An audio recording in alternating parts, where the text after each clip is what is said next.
ಬೆಂಗಳೂರಿನಲ್ಲಿ tech summit ನಡೀತಾ ಇರೋ ಬಗ್ಗೆ ನಿಮಗೆ ಗೊತ್ತೇ ಇರುತ್ತೆ. ಗೊತ್ತಿಲ್ಲ ಅಂದರೆ ವಿಡಿಯೋ ನನ್ನ ಚಾನಲಲ್ಲಿದೆ, ನೀವು ಹೋಗಿ ಚೆಕ್ ಮಾಡ್ಬೋದು. ಡಿ.ಕೆ. ಶಿವಕುಮಾರ್ ಅವರು ಈ ಟೆಕ್ ಸಮಿಟ್ನ ಉದ್ದೇಶಿಸಿ 1.5 ಲಕ್ಷ ಕೋಟಿ ಬೆಂಗಳೂರು ಡೆವಲಪ್ಮೆಂಟಿಗೆ ಇನ್ವೆಸ್ಟ್ ಮಾಡಿದ್ದೀವಿ ಅಂತ ಹೇಳಿದ್ದಾರೆ. ಈ 1.5 ಲಕ್ಷ ಕೋಟಿ ಎಂತೆಂತಕ್ಕೆ ಬೆಂಗಳೂರಲ್ಲಿ ಖರ್ಚು ಮಾಡ್ತಾ ಇದ್ದಾರೆ ಅಂತ ಡೀಟೇಲಾಗಿ ಎಕ್ಸ್ಪ್ಲೈನ್ ಮಾಡಿದ್ದಾರೆ. 41 ಕಿಲೋಮೀಟರ್ ಡಬಲ್ ಡೆಕರ್ ಫ್ಲೈಓವರ್ಸ್ಗೆ, twin tunnel road, elevated corridor, buffer ರೋಡ್ಸ್ಗೆ.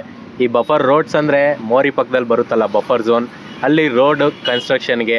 117 kilometre Bengaluru business corridor under ಕನ್ಸ್ಟ್ರಕ್ಷನಲ್ಲಿರುವಂಥ ಈ ಪ್ರಾಜೆಕ್ಟ್ಗಳಿಗೆ 1.5 ಲಕ್ಷ ಕೋಟಿ ಖರ್ಚಾಗುತ್ತೆ ಅಂತ ಹೇಳಿದ್ರು. ಈಗ ನಿಮಗೆ Bengaluru business corridor peripheral ring ರೋಡ್ನ ಒಂದು ವೆಲಾಸಿಟಿ ಎಷ್ಟು ಮಟ್ಟಕ್ಕಿದೆ, ಈ ಒಂದು ಪ್ರಾಜೆಕ್ಟ್ ಎಷ್ಟು ವೇಗ ಪಡಿತಾ ಇದೆ ಅಂತ ಇದರಲ್ಲೇ ನೀವು ಅರ್ಥ ಮಾಡ್ಕೋಬೋದು. ಇದ್ರ ಜೊತೆಲೇ ಬಿಡದಿ ಹತ್ರ IT ಸಿಟಿನ ಕನ್ಸ್ಟ್ರಕ್ಟ್ ಮಾಡ್ತಾ ಇದ್ದೀವಿ. ಅದ್ರ ಜೊತೆಗೆ ಬೆಂಗಳೂರಿನ ಸೆಕೆಂಡ್ ಏರ್ಪೋರ್ಟ್ನ ಬೆಂಗಳೂರು ಸೌತಿಗೆ ತರೋದಕ್ಕೆ ಟ್ರೈ ಮಾಡ್ತಾ ಇದ್ದೀವಿ ಅಂತ ಹೇಳಿದ್ರು. ಬೆಂಗಳೂರು ನಾರ್ತಿಗೆ ಏರ್ಪೋರ್ಟ್ ಬರುತ್ತೆ, ನೆಲಮಂಗಲಕ್ಕೆ ಏರ್ಪೋರ್ಟ್ ಬರುತ್ತೆ, ತುಮಕೂರಿಗೆ ಬರುತ್ತೆ ಅಂತ ಕೇಳ್ತಿದ್ರಲ್ಲಪ್ಪ.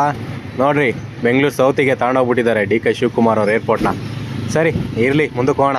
NRIಸ್ಗೆ ಅಂತಲೇ ಒಂದು ಹೊಸ ಡಿಪಾರ್ಟ್ಮೆಂಟ್ನ ಸ್ಟಾರ್ಟ್ ಮಾಡ್ತೀವಿ, ಅಂದರೆ ನಾನ್ ಇಂಡಿಯನ್ ರೆಸಿಡೆನ್ಸ್ಗೆ.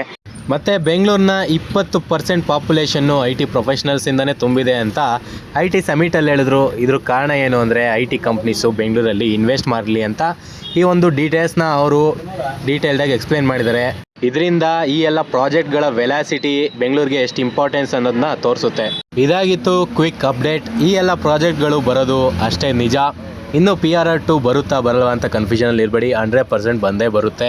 ಇದೆಲ್ಲ ನೋಡಿದ್ಮೇಲೆ ನಿಮಗೆ ಇದ್ರ ವೆಲಾಸಿಟಿ ಅರ್ಥ ಆಗಿರಬೇಕು.